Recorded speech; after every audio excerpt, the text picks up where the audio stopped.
hoje nós queremos, de forma muito objetiva, mais uma vez não teológica, mas doutrinária, apenas trazer uma visão geral sobre a glória dos ofícios de Cristo. Mas eu quero sair daqui hoje com a perspectiva de que nós recebemos do próprio Deus, na pessoa do seu Filho, a incumbência de termos os mesmos ofícios, lógico, de forma mais ainda falha, né? Simples, mas estarmos tendo os mesmos ofícios de Jesus. Você sabe quais são os ofícios de Jesus? O que ele veio fazer aqui, a sua missão, as 3 áreas que ele atuou. Jesus foi profeta. Jesus foi profeta. Jesus foi sacerdote. Foi sacerdote. E Jesus foi rei. E aí a gente precisa lembrar que ele continua sendo sacerdote, profeta e rei. E ele nos designou com as mesmas atribuições. Foi ele que nos deu. Hoje nós somos sacerdotes, nós somos profetas e somos príncipes e princesas nesse reinado que é um reinado eterno. E nós queremos meditar um pouco sobre isso. Vamos ler juntos? Havendo Deus antigamente falado muitas vezes e de muitas maneiras aos pais, pelos profetas, a nós, falou-nos nesses últimos dias pelo Filho, a quem constituiu herdeiro de tudo, por quem fez também o mundo, o qual, sendo o resplendor da sua glória e expressa imagem da sua pessoa, e sustentando todas as coisas pela palavra do seu poder, havendo feito por si mesmo a purificação dos nossos pecados, assentou-se à destra da majestade nas alturas, feito tanto mais excelente do que os anjos, quando herdou mais excelente nome do que eles. Porque a qual dos anjos disse jamais: Tu és meu filho, hoje te gerei. E outra vez, eu serei por pai, e ele me será por filho. E outra vez, quando introduz no mundo o primogênito, diz: E todos os anjos de Deus adorem.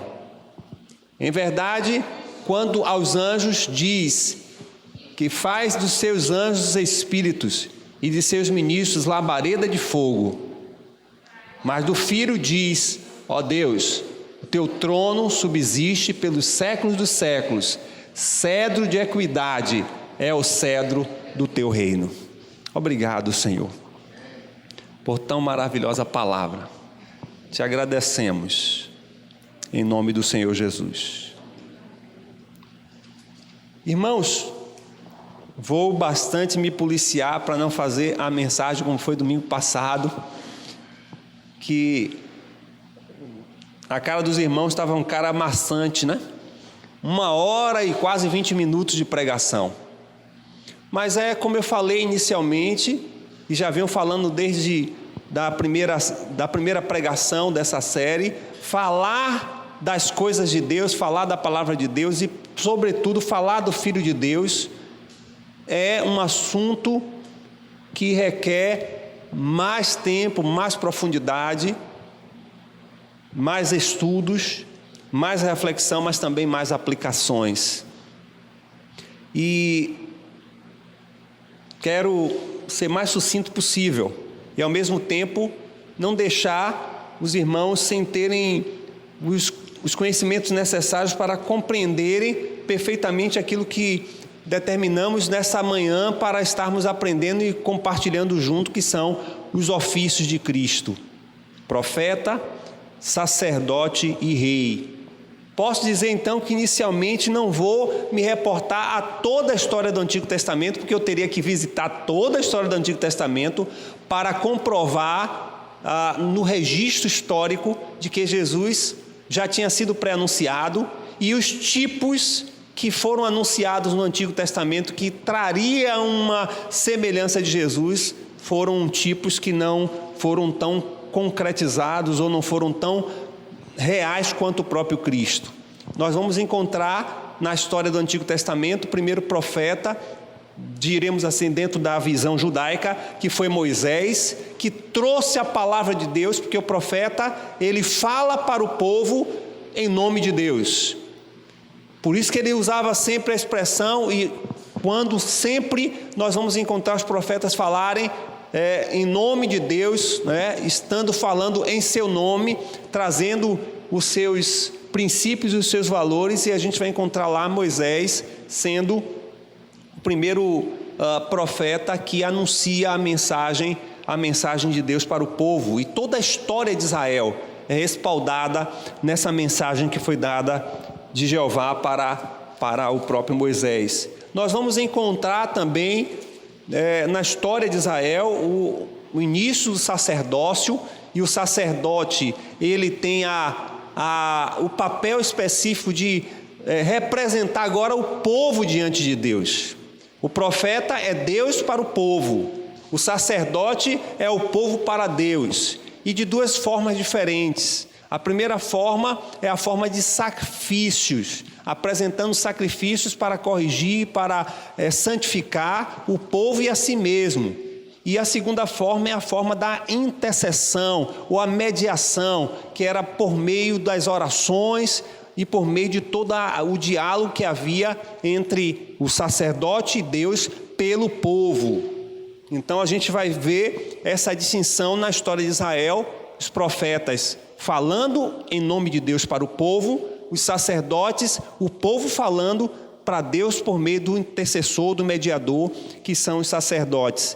E nós vamos encontrar também na história de Israel os próprios reis, né? Que vamos encontrar quase em torno de 7 a 8 livros do Antigo Testamento falando sobre a história dos reis, as crônicas dos reis, os registros dos reis, como se sucedia um para o outro, e como a história prova que não foi um projeto de Deus que Israel tivesse um rei humano, um rei político, porque ele reinaria, ele seria o rei soberano de Israel, mas Israel pediu, assim como os demais povos, um rei, e esse rei tornou-se um representante, um governante, um soberano que representasse Deus na gerência do seu povo.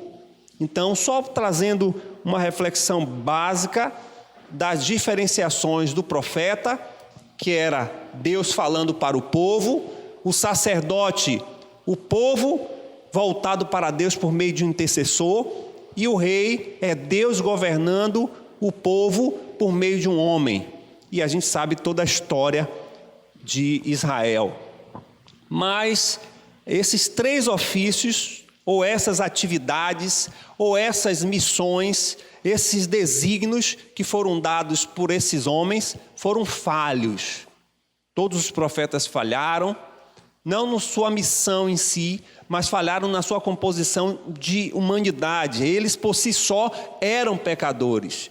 Os sacerdotes também falharam, porque mesmo ele intercedendo, e ele sacrificando, e ele representando os homens diante de Deus, eles também precisavam de serem purificados.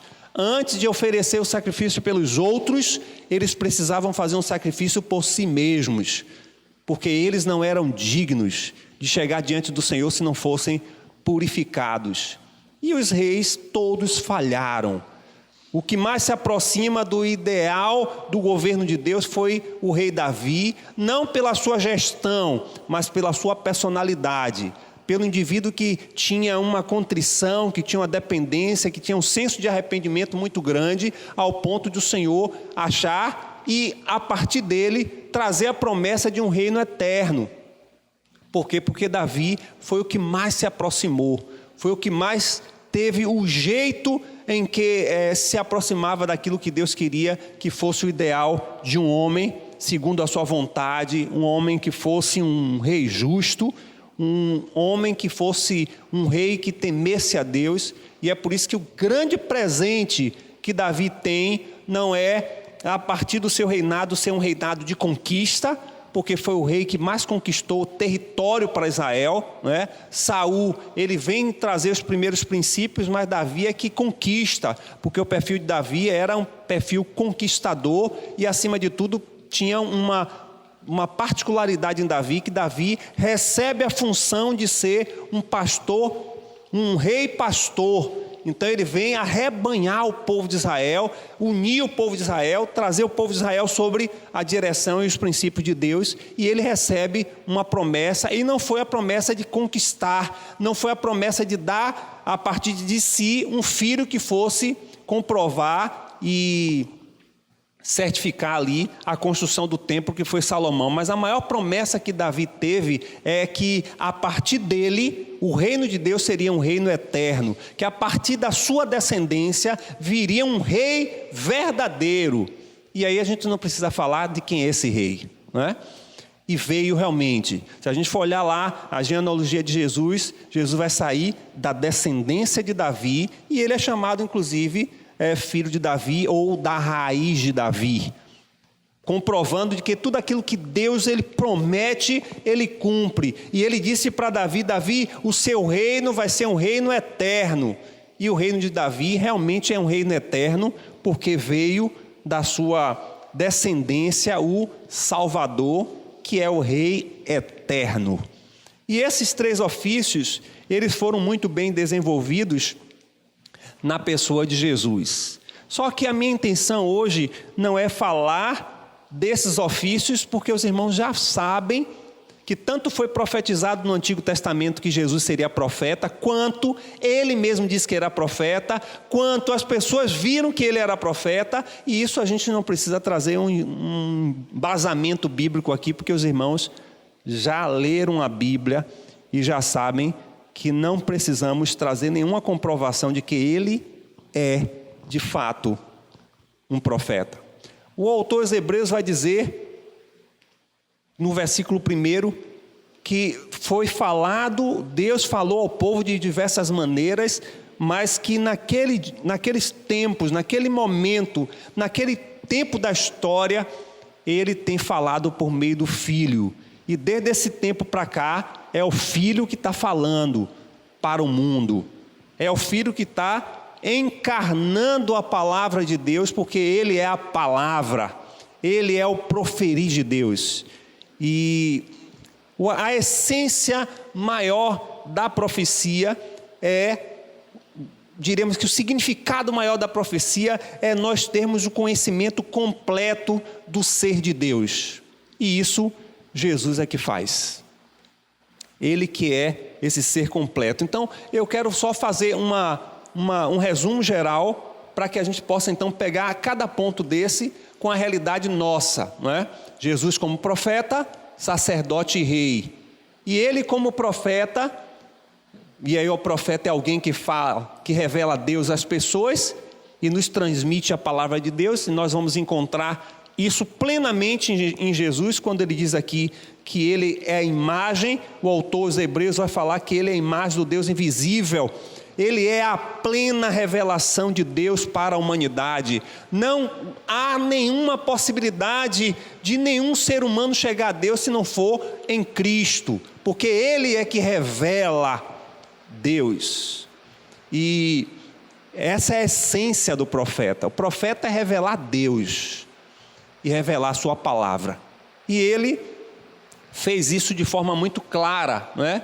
Porque, acima de tudo, ele é a própria palavra de Deus. Ele é a própria essência de Deus. E a gente já sabe, já conhece e já tem conhecimento de que ele assumiu esse papel. Então, portanto, Moisés, ele foi o primeiro a proferir essa palavra, mas Jesus é a própria palavra. E a expectativa que foi criada também nos dias de Jesus é que a Israel viria um profeta que estaria trazendo o povo de Israel de volta para o conhecimento dos princípios de Deus. E nós vamos encontrar isso em toda a história dos evangelhos. Jesus sendo o profeta revelado. Aquilo que Isaías disse que ele seria, aquilo que Amós disse que ele seria, Jesus de fato veio cumprir e ser o profeta que veio trazer a mensagem do Evangelho. E aí a gente parte para entender 3 pontos específicos em relação à pessoa de Jesus, como profeta. A primeira coisa é que aquilo que o Antigo Testamento havia revelado, ele cumpriu. Ele veio para ser realmente o profeta, aquele que não apenas falava das coisas de Deus, mas que era o próprio Deus se revelando para o homem. Isso é um ponto. Segundo ponto é que Jesus também é a fonte da própria revelação de Deus. Não existe uma revelação sem a pessoa de Cristo. E é por isso que a gente tem muito cuidado quando alguém vai falar das coisas peculiares ao Espírito Santo de Deus e não fala da pessoa, da obra e da missão de Jesus. A gente fica meio com o pé atrás, porque o Espírito Santo de Deus revela o Filho e o Filho revela o Pai. O papel do Espírito Santo é evidenciar a pessoa de Jesus. Por sua vez, Jesus evidencia a pessoa do Pai. E nós vamos encontrar ele trazendo essa essência de Deus. Tudo que queremos saber sobre a pessoa de Jeová, nós vamos identificar e nós vamos encontrar na pessoa do seu Filho. O Filho é a revelação do Pai. Se você quer conhecer o Pai, busque se relacionar com o Filho, porque ele é a revelação do Deus invisível. Ele é essa revelação. E essas 3 características vai culminar com o ponto central com relação ao papel da igreja e o meu papel e o seu papel agora como profetas do Senhor. E ele vai dizer o quê? Jesus, ele realiza em nós e por nós essa revelação. Compreendemos perfeitamente que Jesus é profeta e que ele anunciou, ele revelou Deus para a humanidade, mas também ele nos constituiu como profetas, como aqueles que haveriam de falar em seu nome, falar as coisas do seu reino. E o que nós estamos fazendo hoje é anunciar as coisas do reino de Deus. Se nós estamos anunciando a revelação de Deus para as pessoas, nós estamos desenvolvendo o ministério profético. Cada um de nós temos anunciado as obras do Senhor e o seu plano perfeito de reconciliação, o seu plano perfeito de expiação e seu plano perfeito de salvação para com toda a humanidade.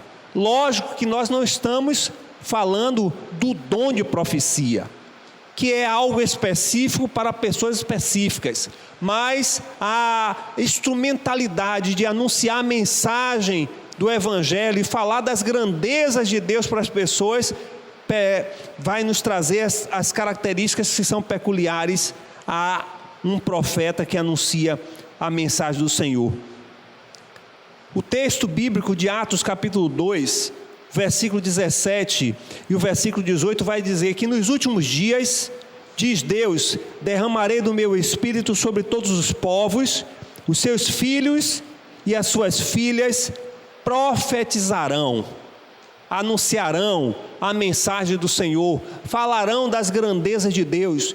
Todas as vezes que você está falando para alguma pessoa sobre a revelação de Deus, sobre a palavra de Deus, você está profetizando diante dessas vidas a mensagem do Evangelho. Portanto, tanto eu, quanto você, quanto todos nós, estamos anunciando a mensagem do Evangelho. E se nós estamos anunciando a mensagem do Evangelho, porque Cristo está em nós, e através de nós somos bocas de Deus para falar das coisas do Senhor, nós estamos profetizando a mensagem do Evangelho para todas as pessoas. Interessante que a experiência que houve com o apóstolo Paulo trazendo a bênção do Espírito Santo sobre alguns irmãos ali em Atos capítulo 19, vai nos dizer que todos os irmãos estavam ali profetizando. Como? A igreja toda. O texto diz a partir do versículo 6, quando Paulo lhes impôs as mãos, veio sobre eles o Espírito Santo e começaram a falar em línguas e a profetizar. Isso significa que toda a igreja estava ali profetizando, porque quando você manifesta as maravilhas do Senhor, quando você ensina, quando você traz à existência a revelação de Deus para as pessoas, você está profetizando. E o versículo 7 vai dizer, eram ao todo cerca de 12 homens. Paulo ensinava e fazia maravilhas. Aqueles 12 homens do capítulo 19 de Atos, foram homens que estavam ali recebendo o Espírito Santo e estavam profetizando. Infelizmente nós temos alguns misticismos dentro da igreja brasileira, em que a gente compreende mal, muitas vezes, alguns ensinamentos das Escrituras, e achamos e mistificamos determinados indivíduos como os profetas. Ou então relacionamos aquilo que muitas vezes a igreja mais tradicional tem como a essência central da palavra profética a centralização das Escrituras. Aí também partimos do princípio de que aquilo que é revelado como premonição, aquilo que é revelado como algo novo para as pessoas que também não faz parte do cano original, da mensagem original. Ou vamos para um extremo ou vamos para outro. Mas todas as vezes que você estiver falando das coisas de Deus, você está evidenciando a palavra para as pessoas. E se você está evidenciando as palavras para as pessoas, você está profetizando a revelação de Deus. Segunda coisa que nós vamos encontrar é o sacerdote. Nós já falamos, o sacerdote representa Deus diante do povo e representa o povo diante de Deus, e Jesus é o nosso mediador. Ele continua fazendo isso. Ele não foi apenas um sacerdote, mas ele continua nesse exercício sacerdotal, quando ele intercede pela igreja, quando ele clama por cada um de nós, ele continua exercendo o seu papel de mediador. E algo interessante com relação ao sacerdote é que havia diante de Deus uma declaração de justiça. Era preciso reconhecer que diante de Deus essa justiça precisava ser imposta. Por quê? Porque o homem caiu, o homem pecou, o homem foi destituído da glória de Deus, e como alguém que foi destituído da glória de Deus, estava sobre ele uma imposição de justiça. E a imposição de justiça do nosso Deus justo era que todo aquele que pecar morrerá. Essa era a imposição. Aquilo também que chamamos dentro da teologia de ira de Deus, que algumas vezes a gente passa a entender a ira de Deus como se fosse alguma coisa vingativa, como se fosse alguma coisa negativa, mas a ira de Deus, ela está sobreposta sobre a sua justiça. E alguém precisava aplacar essa justiça. Alguém precisava justificar essa imposição da ira de Deus sobre si. E essa pessoa não foram os sacerdotes humanos. Não foi o sumo sacerdote. E por um detalhe apenas, nenhum deles era suficientemente puro para se apresentar diante do Senhor em prol de outrem. Mas eles, para oferecerem um sacrifício para o Senhor, em nome do povo de Israel, em nome de alguém que havia falhado, alguém que justamente receberia a ira de Deus, eles precisavam primeiro se purificar. E o sacerdócio do Senhor Jesus é um sacerdócio excelente, porque ele não ofereceu nenhum sacrifício por si mesmo. E isso a gente precisa lembrar o tempo todo. Jesus, ele não morreu na cruz por ele. Não era algo que precisava ser feito para corrigir algum dano de si mesmo. Não, Jesus se sacrificou por nós. E um outro detalhe que nós precisamos levar em consideração é que, além de ele ser um sacerdote por excelência, porque ele não tinha pecado, portanto, ofereceu o sacrifício por nós, o que devemos levar em consideração também, algo específico com relação a Jesus, é que ele era o sacrifício. Ele não apenas nos representou desviando a ira de Deus, que era justa, mas ele foi o próprio sacrifício. E é isso que faz dele alguém com a envergadura e a soberania de ser um autêntico sacerdote, um mediador entre homens e o próprio Deus. Somente ele pode se apresentar diante do Senhor puro, porque era santo, é santo e era o próprio sacrifício. Enquanto que o sacerdote matava um animal correspondente à sua condição financeira, conforme os ritos judaicos, conforme a condição de posse de cada um, Jesus Cristo, ele não precisou de nenhum sacrifício por si mesmo. Por isso que torna ele alguém excelente, torna ele o único, capaz de ser o intermediador e o próprio sacrifício. E ele fez isso para que a justiça de Deus fosse imposta sobre ele. Ele assume essa justiça de Deus. Ele assume essa ira de Deus para que a justiça do Senhor agora pudesse vir até nós pelo seu sangue.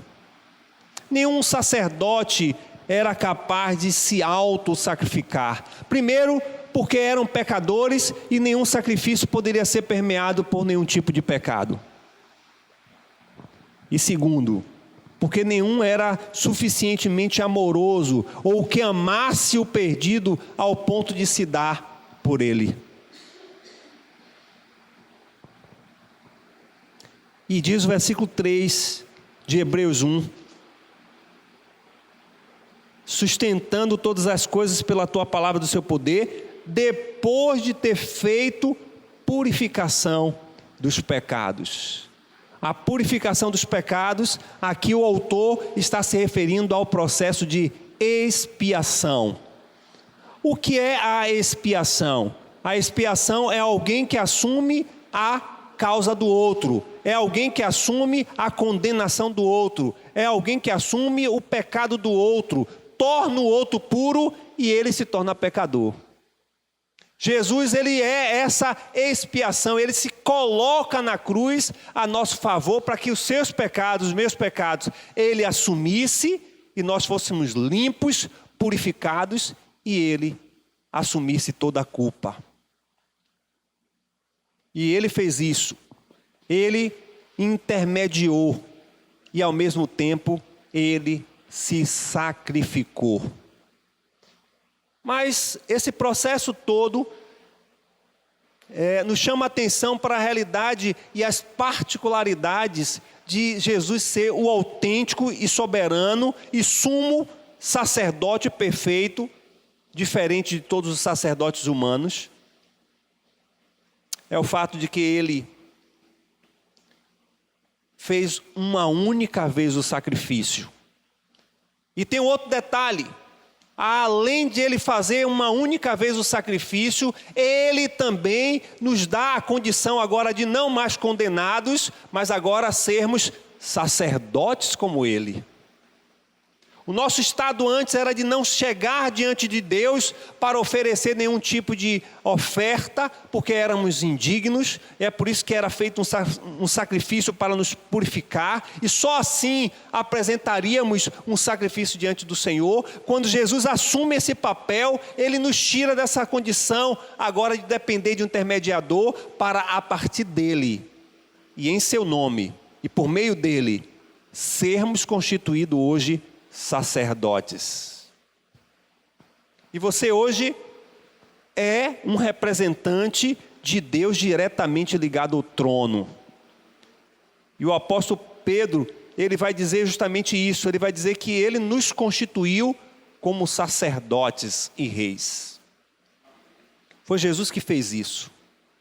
Jesus assumiu essa posição quando ofereceu o sacrifício perfeito, mas nos habilitou para hoje também nós oferecermos sacrifícios ao Senhor. A pergunta é: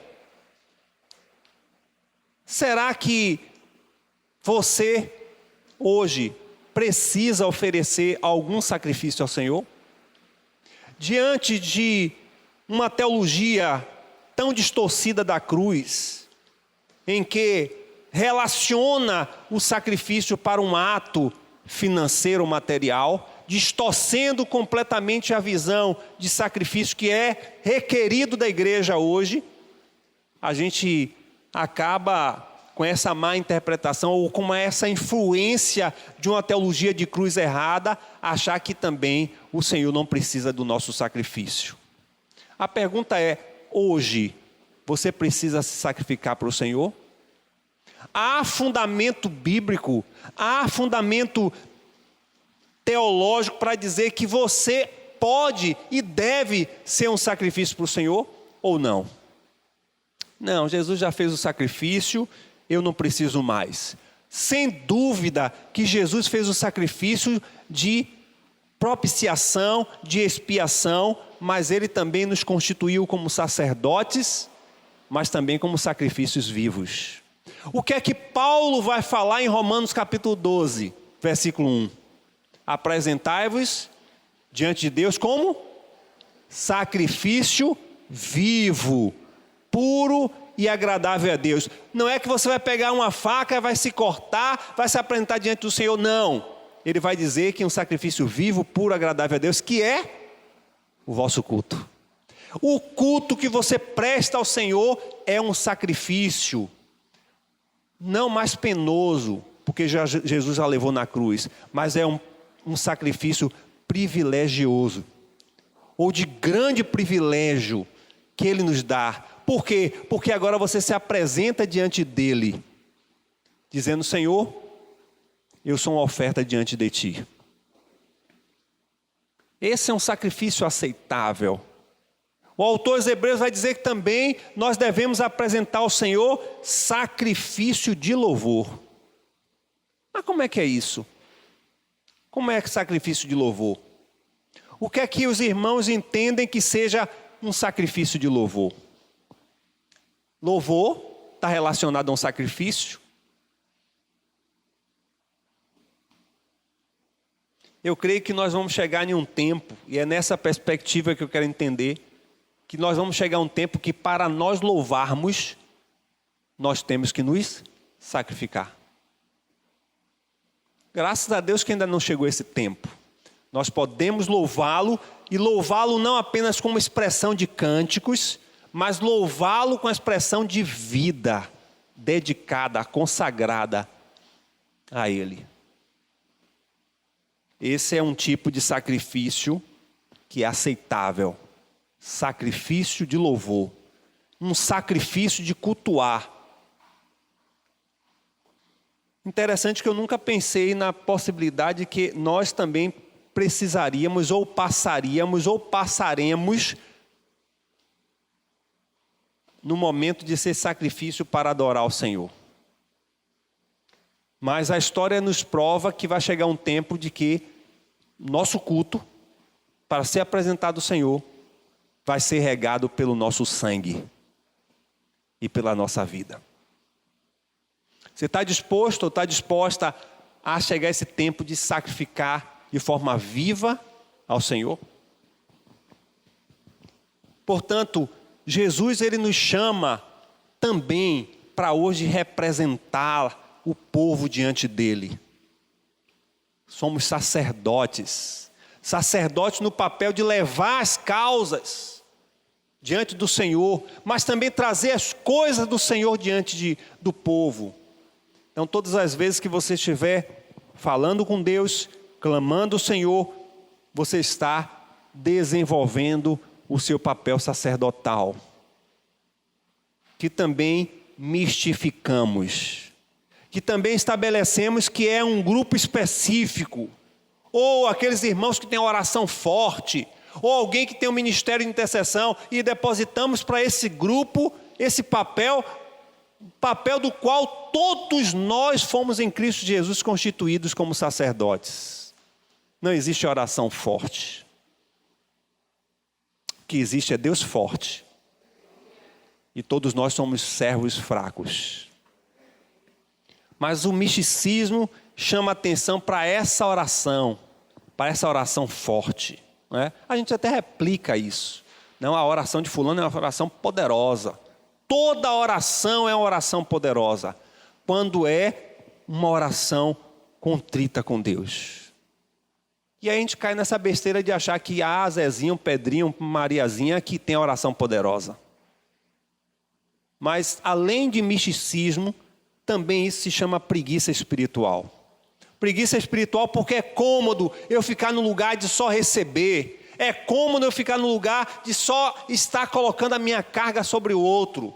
E pedindo sempre que o outro ore por mim, quando na realidade eu mesmo tenho a capacidade de chegar diante do trono do Senhor, porque Jesus, Ele me constituiu como sacerdote. Não há mais nada que impeça em seu nome para eu chegar até o trono do Pai. É no nome dEle, é por meio dEle. E é interessante a conexão que muitos teólogos fazem da intercessão dos céus com a ligação da intercessão da terra. A igreja na terra intercede e Jesus nos céus intercede pela igreja. Toda vez que você está orando, você está em conexão entre céu e terra. Por isso que a Bíblia diz que você ligar na terra, será ligado no céu. Há uma conexão. Quando você se inclina para orar, você está assumindo o seu papel de sacerdote, e Jesus também completa o papel dele de sacerdote nos céus, intercedendo por nós. E a gente ainda tem a ajuda extraordinária do Espírito Santo, que faz a linguagem, que faz a transposição, que faz a adequação de tudo aquilo que com gemidos inexprimíveis a gente tenta se comunicar, mas ainda é uma comunicação ainda muito falha, e Ele vai levar com toda amplitude. Você é um sacerdote. Quando você traz as coisas de Deus para as pessoas, quando você revela as coisas de Deus para as pessoas, você está exercendo o seu sacerdócio. E a gente precisa ter consciência dessa identidade, desse papel que Cristo nos deu. Ele intercede por nós nos céus, mas aqui na terra Ele usa a sua vida como sacerdote vivo, que apresenta seu sacrifício diante dEle, de louvor, de culto, de reconhecimento e de renúncia. Você é um sacerdote. Exerça seu papel de sacerdote.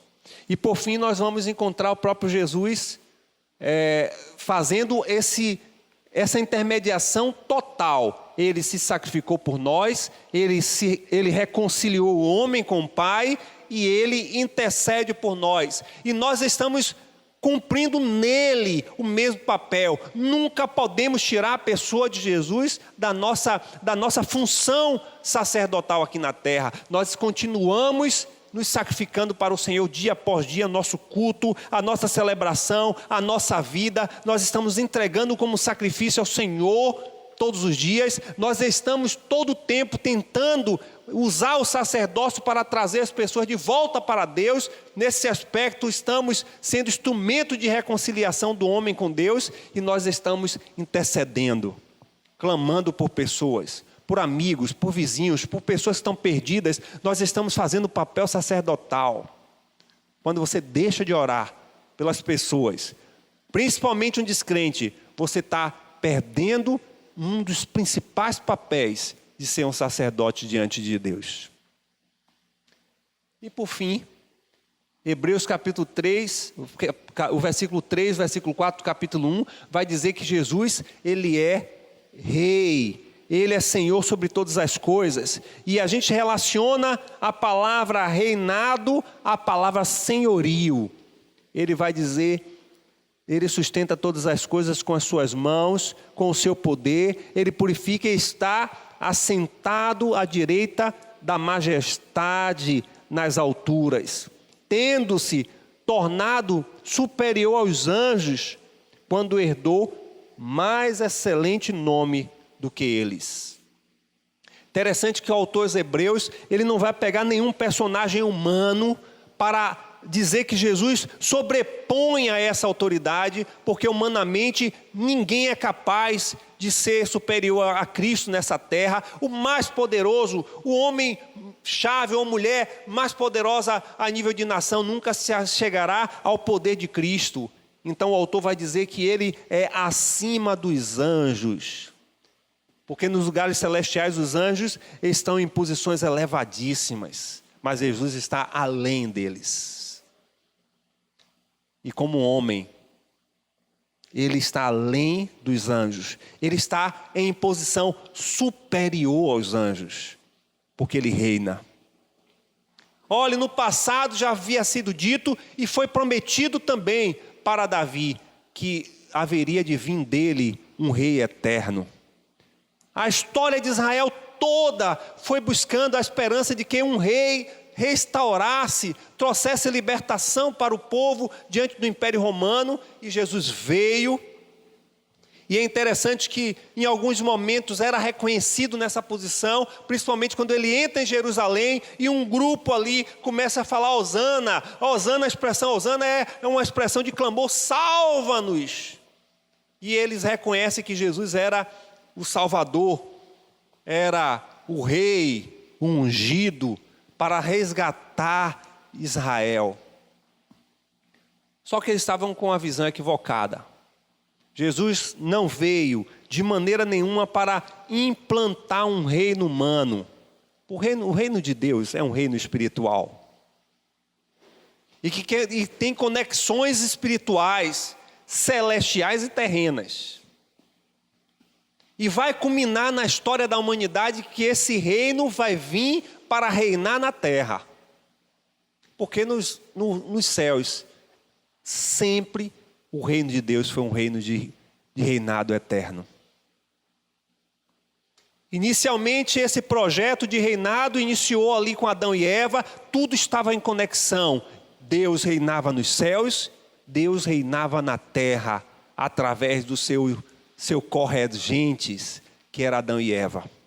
Eles perderam esse domínio, passou essa legalidade para o inimigo das nossas almas e continua ainda hoje sendo Deus desse século, mas o seu tempo está já no limite. E o Senhor vai voltar. E Ele agora vai ser reconhecido diante dos homens. Não como a primeira vez que foi desprezado. Até tentaram de forma desprezível reconhecer que ele era rei dos judeus, colocando a placa sobre seu crucifixo: Jesus, rei dos judeus. Eles estavam realmente reconhecendo que Jesus espiritualmente era o rei dos judeus, não era um rei político. Mas todas as nações, e a Bíblia diz, todo o joelho se dobrará. Se dobra joelho diante de autoridades espirituais, sobretudo monarquia. Todo joelho se dobrará, porque o reinado de Deus vai vir sobre a terra e Jesus vai reinar entre céus e terra. E um detalhe, você reinará com Ele. Isso é que nos faz permanecer de pé. Saber que Ele vai reinar, porque nos céus Ele reina eternamente. Algum autor disse que nos céus houve uma rebelião,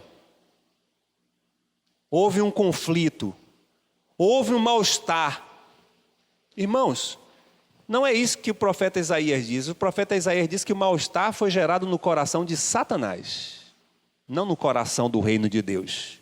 No reino de Deus há um reino eterno, e esse reino nunca perdeu o seu reinado. Nos céus, o Pai, o Filho, reina. E Jesus vai vir agora para concluir esse reinado aqui na terra. Vai tomar de volta. Paulo vai dizer que é o segundo Adão. O primeiro perdeu o reinado, o segundo retoma. E aí vai voltar a conexão de novo. Reino dos céus, rei da terra. Por isso que diz que Ele é Senhor sobre senhores, Rei sobre reis. E isso é algo que já está sendo concretizado. O Senhor Jesus já está reinando, Ele já está na condição de majestade, Ele já está na condição de à direita do Pai. Agora só precisa concretizar o reinado na terra. E é por isso que o Deus desse século, o príncipe caído desse século, o regente desse mundo caído, ele está desesperado. Ele está desesperado porque o seu mandato já está para ser findado. Então ele está desesperado. Ele está usando todos os mecanismos. Todos os mecanismos de sedução. Todos. O que mais a gente imagina. Até aqueles mais explícitos que mostram claramente ele agindo, como aqueles mais discretos. Que no fundo a gente até se confunde. Achando que é bom, que é verdadeiro. Mas é mentira e é engano. Ele está agindo de todas as formas. A história da humanidade foi Satanás agindo, tentando destruir a humanidade. E agora parece que ele não está mais escondendo. Ele está mostrando as claras. Ele está mostrando com suas garras. Ele está mostrando com suas estratégias. Com a sua forma sem vergonha de agir. Mostrando e seduzindo toda a humanidade. Porque ele já está com seus dias contados. Já está com seus dias contados. Ele sabe que o reino de Deus já está todo preparado para o ungido do Pai vir sobre os céus. Não mais um servo sofredor, agora um filho reinando em glória. E quem é ele? Quem é Satanás? Para enfrentar o seu Criador.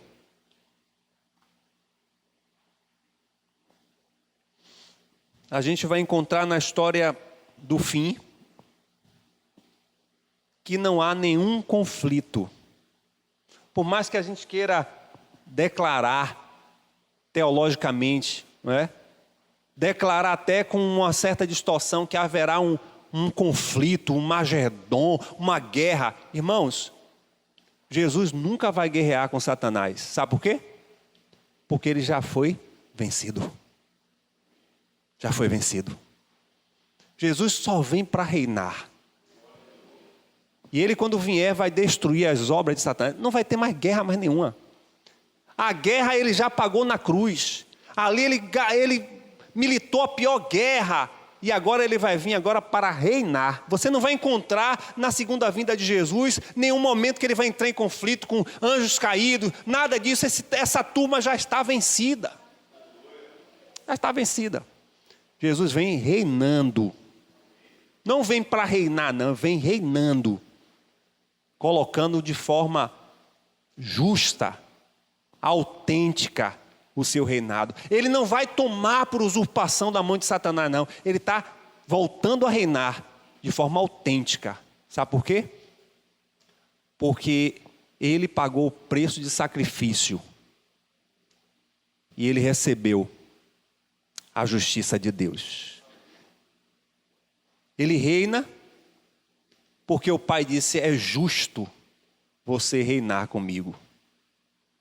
Porque você conseguiu aplacar a minha ira e trazer a minha misericórdia e a minha justiça sobre o homem.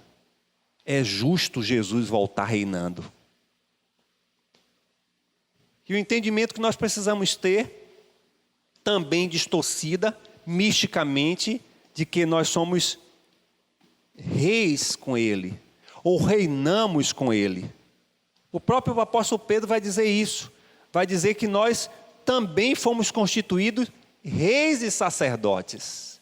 O próprio evangelista João vai dizer também em Apocalipse que nós seremos elevados à condição de reis e sacerdotes.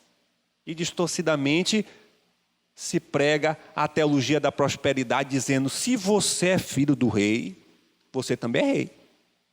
E se você também é rei, você automaticamente tem direito a toda herança. Até aí está tudo bem. mas o problema é onde está e qual é a herança que eles querem que você assuma, que você reivindique.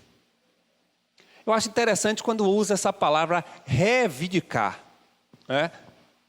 Primeiro que eu não acho digno nós chegarmos diante do Senhor reivindicando nada. Nós precisamos lembrar que nós somos filhos adotivos. Ele é que quis nos dar a sua herança. Então eu vou reivindicar o quê? O meu direito era não ter direito algum, como diz a canção. O meu direito era a morte. Ele foi que desviou. Então não preciso reivindicar nada. Agora ele diz, em sua palavra, que nós somos co-herdeiros com Cristo. A gente não tem uma noção muito clara sobre a questão da monarquia, mas a gente pode lembrar da sucessão monárquica agora na Inglaterra, não é? Não há nenhuma vacância entre um rei morto com um rei posto. Morreu a rainha, automaticamente o filho foi rei. Depois vem cerimônia, vem tudo, mas ele é já automaticamente rei. E os outros irmãos dele são príncipes também, mas não é rei. É um pouco parecido com o que vai acontecer conosco. Jesus é rei. E nós seremos príncipe com ele. Fazemos parte do mesmo reinado? Sim. Fazemos parte da mesma coroa? Sim. Estamos no mesmo reino? Sim. Mas ele é o rei. Nós somos príncipes e princesas. Por que isso? Porque Jesus quis nos dar a sua herança. Ele era e é o único filho herdeiro de todo o trono. O que nós chamamos de filho único. Ele veio como filho unigênito do Pai, o único herdeiro, o autêntico herdeiro, o único que tinha toda a herança, mas ele se tornou o primogênito. Significa que ele agora é o primeiro, porque tem outros irmãos e irmãs. Então o que era único, um reino único, ele quis compartilhar conosco a sua herança, e nós somos co-herdeiros com ele. Você não tinha direito a nada, nem eu. Foi o seu amor para com você.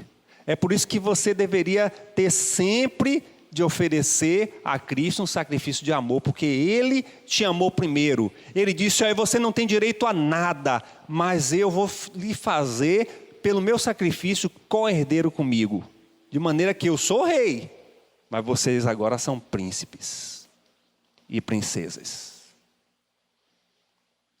E como tais, a gente não pode pensar naquilo que a teologia da prosperidade nos diz, que devemos reivindicar o bem dessa terra, porque a nossa herança não é nessa terra. O que a gente precisa ter? Então, pastor, a gente vai viver aqui de miserável, vai viver na miséria? Não estou dizendo isso.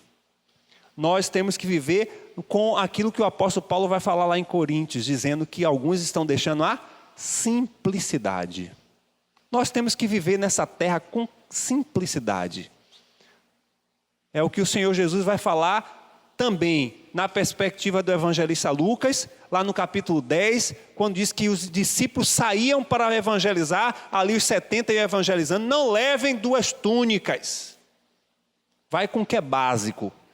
A linguagem de hoje teria que dizer para nós o seguinte, olha, a gente precisa viver nessa terra com o que é básico. Por quê? Porque se a gente quiser mais do que é básico, a gente vai se envolver com as coisas desse mundo. E vai se encantar, e vai se enveredar. E as coisas desse mundo vai levar a gente para o centro da nossa vida. E se a gente assume o centro da nossa vida, o Senhor sai. Porque só Ele é o único que pode ser o centro. Então vamos ter o básico. Vamos conquistar as coisas básicas. Vamos chegar aos níveis necessários para a gente viver, mas andando para frente, mas olhando para o alto. Para a gente não apenas olhar para frente e deslumbrar uma série de coisas que precisamos ter, uma série de sonhos, uma série de projetos, porque é assim que estamos sendo ensinados, olhar para a terra, olhar para o que é humano, olhar para o que é alto prazer, e a gente está esquecendo que a nossa herança não é dessa terra. Nunca poderia ser. essa seria uma das grandes dificuldades que nós estamos, dentre tantas, essa seria mais uma grande dificuldade que a igreja está vivendo. Qual? Viver nessa terra, pagar as contas, ter sonhos, mas não perder a prioridade e a perspectiva de que nós não somos daqui. É um mix aí. E é difícil. É difícil porque nós estamos vivendo de maneira em altos percentuais, mais na perspectiva terrena e humana do que nas coisas de Deus. Nós somos estimulados, nós somos motivados, nós somos impregnados das coisas do mundo. Então é mais fácil nós termos um percentual mais elevado para buscar as coisas do mundo do que as coisas de Deus, porque estamos predominantemente nesse ambiente. Você o tempo todo é convocado a ganhar, a ter, a ser. E o tempo todo a Bíblia diz que você não pode, que você não deve, que você não tem. E aí você fica nesse mix. E aí? Não é? Tem irmãos que já estão vivendo um mix mais profundo. Sabe o que é um mix mais profundo? Meu Deus, eu vou fazer essa projeção daqui a 5 anos, mas do jeito que eu estou vendo, 5 anos não vai chegar não, o Senhor vai vir antes. Aí fica naquela, faço, não faço? Compro, não compro? Empreendo ou não? Porque já está pensando na volta de Jesus. E está pensando certo. Que é o conselho que eu dou de forma prática? Vá andando, com as malas prontas para ir embora. Mas vá andando. Porque também tem gente, vamos ficar aqui, não vou estudar, não vou trabalhar, porque Jesus vai voltar. Sim, e vai pagar a conta como? Morreu os sonhos também? Então vai andando. Vai andando de que forma? As portas estão sendo abertas, as conquistas estão sendo feitas, vá fazendo. Vá caminhando, mas Senhor, isso aqui não está me prendendo não, viu? Senhor, eu estou aqui, de olho. E por que não pegar essas conquistas, pegar esses projetos, pegar esses sonhos e convertê-lo para a glória do Senhor? Que maravilha. O problema é que a gente está sempre pensando nessas coisas, mas pensando nessas coisas para usufruirmos na expectativa de vida humana.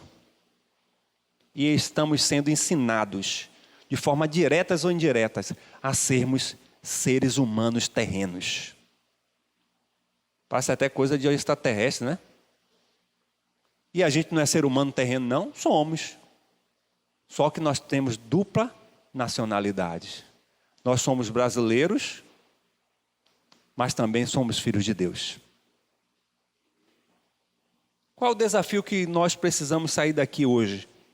Tendo o desafio de que, assim como Jesus, e de forma excelente desenvolveu o papel de profeta, sacerdote e rei, eu também preciso nele desenvolver o meu ministério, desenvolver o meu papel, a minha função, o meu ofício de ser sacerdote, de ser profeta e de ser reis. No dia a dia, em cada desafio da vida. E diga-se passagem que nós estamos vivendo hoje um dos grandes desafios com relação à primazia do reinado que reina dentro de nós. Nós estamos desafiados a viver uma perspectiva do reino terreno, secularizado. E ao mesmo tempo nós somos confrontados pela palavra viver o reino de Deus, que é incompatível viver em harmonia os dois. Esse é o problema. É incompatível. Ou você vive o reino do mundo, que não deixa de ser também um reino individual, ou você reina o reino de Deus e vive o reino de Deus, trazendo a existência o reino de Deus para o reino pessoal. Estamos sendo bombardeados o tempo todo. Que reino você quer servir? Enquanto estamos aqui, é bênção, é maravilha. Mas são os desafios do dia a dia que nos proclamam a reafirmar qual reino queremos servir. Sei que muita coisa do que os irmãos ouviram não tem nada de novo. E é assim mesmo que tem que ser. Mas nós precisamos compreender que o Senhor conta conosco para sermos sacerdotes, para sermos profetas e reis nessa terra. Todas as vezes que alguém quiser te apresentar o reino do mundo, contraponha com sabedoria, com respeito, com tolerância, contraponha com o reino de Deus. Vai ser difícil a aceitação, vai. Mas se você é cidadão do reino dos céus, é a única identidade que você tem é apresentar o reino de Deus. Apresente o reino de Deus com sabor, com leveza, com graça, mas enérgico. Em alguns momentos radicais. É uma palavra até meio difícil de falar hoje, mas é o que me apropria para esse momento. Em alguns momentos eu preciso ser radical. É isso que eu acredito. E isso eu não abro mão. Em algum momento você vai precisar ser assim. Porque todo tempo estão nos apresentando um reino que é completamente diferente ao reino de Deus. Leia o Evangelho de Mateus nesse olhar. É o Evangelho do reino de Deus. Vem alguém falando que diz assim, mas o reino de Deus é assado. Jesus vai sempre contrapor. Ali está todos os detalhes das características do reino de Deus. É assim que a gente tem que fazer. Quando alguém no trabalho vier com corrupção, a gente diz, olha, o reino de Deus é verdade. Quando alguém vir com traição, o reino de Deus é um reino de verdade. Ah, mas não vai ser aceito, isso vai ser rechaçado, as pessoas vão me chamar de radical, vai fazer isso. Vai ter que chamar, não tem jeito. Ou então, eu vou ter que abrir mão do reino de Deus. Nesse aspecto que eu falo que é radical. Porque vai ter momentos que não tem negociação, irmãos. Ou vai ser crendo e confessando o reino de Deus, ou então aceitando, assimilando e vivendo o reino do mundo. Dentro da teologia a gente chama isso de apologia. Ou você vai defender a sua fé, ou a sua fé vai lhe consumir. Eu creio que cada um de nós já estamos vivendo esse momento, né? Quando alguém conversa, eu particularmente tenho tido essa experiência, algumas pessoas já vêm provocando, né? Já vêm nos provocando com alguns tipos de discussão que sabe que vai mexer com aquilo que eu acredito. Essas coisas aí que vocês já estão acostumados, que estão tentando descer por goela abaixo da gente como normal e natural. Estava ontem falando com um vizinho e ele falando, né? E todas as vezes você falava do assunto, você reportava para mim, mas você não aceita isso, né? Eu não falei nada, fiquei calado. Eu estou falando, mas você não aceita isso. Eu não disse que não aceitava, né? Falando de LGBT, mais que isso. Eu estou falando isso porque eu acho que isso é normal, mas você não aceita isso, né? Eu calado. Falei, rapaz, você está falando por mim? Que bom que você sabe que eu não aceito isso. Que bom que você sabe qual é a minha identidade.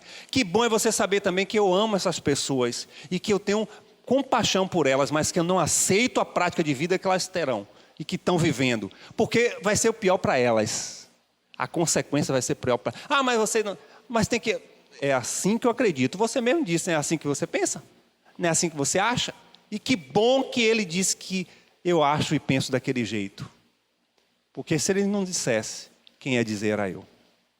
Você falou tudo isso, mas eu acredito diferente. Eu penso diferente. Eu acredito diferente. Mesmo sabendo que eu amo essas pessoas.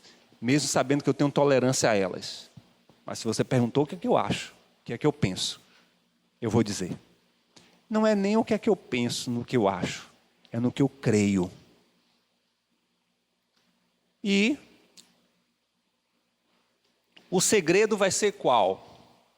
Para a gente viver esses últimos dias sem entrar em conflito, vai ser o seu testemunho. Não entramos em conflito porque esse indivíduo sabe que eu não vou ficar brigando por isso. Então, no seu dia a dia, esse colega de trabalho, quando vier com essas provocações, que a gente vai ser provocado o tempo todo. Não é?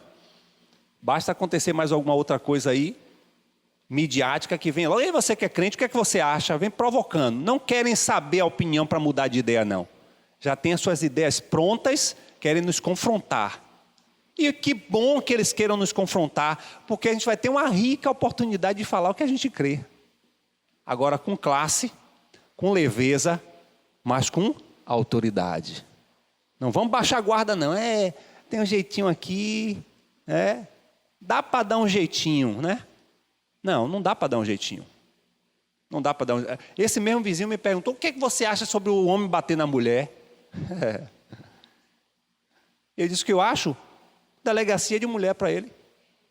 É isso que eu acho. Delegacia de mulher para ele. E do jeito que eu sei que é a cultura do presídio, ele vai ver o que é doce lá. É mesmo? Claro, tem delegacia de mulher para violento. Para gente que gosta de bater em mulher. Aí está pensando que eu vou falar o quê? A gente é bobo, irmãos? Tem a polícia aí para isso. Não é? Ah, não, vou orar. Vou orar o quê? Orar nada. Eu vou denunciar ele. E dizer que ele está violentando a mulher. E é dessa forma que nós vamos todos os dias serem confrontados. Eu sei que muitos irmãos aqui já estão. E que tem sido difícil. E é mesmo. Tem sido difícil porque nós somos a minoria. Uma minoria diante de uma ideologia que predomina. Sabe? Em todos os lados. Não tem para onde correr. Você vai, qualquer coisa vai... O nosso inimigo está querendo impor a sua cultura. A sua forma de ser. Porque ele quer apresentar o homem diante de Deus no seu estado mais deplorável.